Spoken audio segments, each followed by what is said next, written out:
అన్న చెప్పండి అన్న, ఇప్పుడు దీని లోపల ఇప్పుడు మిషనరీ ఉన్నాయి కదా, దీని తర్వాత ఇప్పుడు మిషనరీతో పాటుగా ఇంకా బాయిలర్ ట్రక్కులు కూడా తీసుకోవాలి కదా, మరి అవి మీరు తయారు చేస్తా ఉన్నారా? అవునండి. అయితే ఇది ఏంటంటే ఇది ఓల్డ్ మోడల్ లా మనకు ముందట వెనక 2 డ్రమ్లు వచ్చేటి, పెద్ద బైలర్ కు. చిన్న బైలర్ కి వచ్చేసి ముందట 2 డ్రమ్లు వచ్చేటి అన్నట్టు.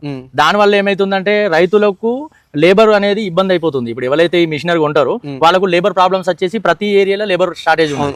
దాని వల్ల మిషన్ కి లేబర్ దొరకకనే మిషన్ తీసుకోవడమే చాలా మంది అవాయిడ్ చేస్తున్నారు.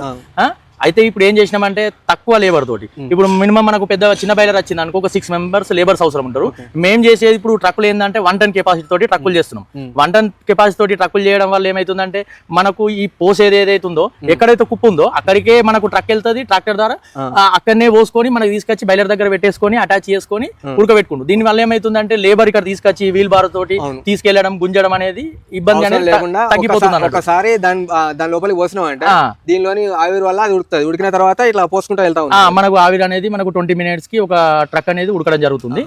20 మినిట్స్ తర్వాత మనం కావాలంటే ఎక్కడ కావాలంటే అక్కడ మనం ఒక షటర్ అనేది ఇచ్చినాం. దాని ద్వారా హ్యాండిల్ ఓపెన్ చేసుకున్నాం అనుకో, కింద మనకు ఒక లెవెల్ గా పల్చగా వెళ్సుకుంటే వెళ్తుంది అన్నట్టు. దీని ద్వారా ఏంటంటే లేబర్ కి తక్కువ మెంబర్స్ అంటే ఒక 6 మెంబర్స్ అన్న కాడ 5 మెంబర్స్ పడతారు. దాంతో ఒకటి ఉన్న 5 మెంబర్స్ కూడా రిస్క్ అనేది తగ్గుతుంది, పని అనేది అల్కగా ఉంటుంది అన్నట్టు. అంతకుముందు ఏంటంటే స్టేన్ అవుతుండే, లేబర్ అంటే వాళ్ళు స్టేన్ అవుతుండే అన్నట్టు, వీల్ బార్ తోటి తోసి అక్కడ డంప్ చేయడం అనేది ఇబ్బంది అవుతుండే.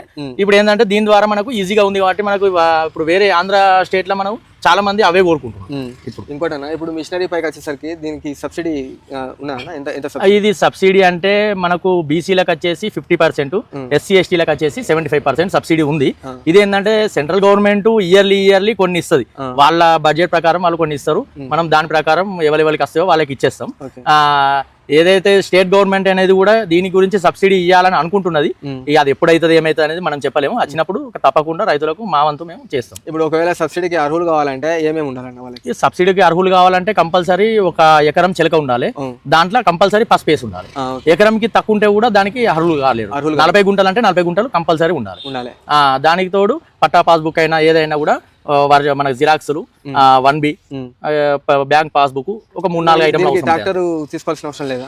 దీనికి ట్రాక్టర్ తీసుకోవాల్సిన అవసరం లేదు. ఎందుకంటే మనం మిషనరీ తీసుకొని ఒక దగ్గర పెట్టుకున్నారు అనుకో, పలానా రైతుకు కావాలంటే అప్పటికప్పుడు మనం ఏదైనా ట్రాక్టర్ మాట్లాడుకొని తీసుకుపోయి అక్కడ పెట్టినామంటే ఉన్న ప్లేస్ లోనే మినిమం ఒక 4-5 అవర్స్ అక్కడనే వర్క్ నడుస్తుంది కాబట్టి ట్రాక్టర్ ఉండే అవసరం పెద్దగా లేదు.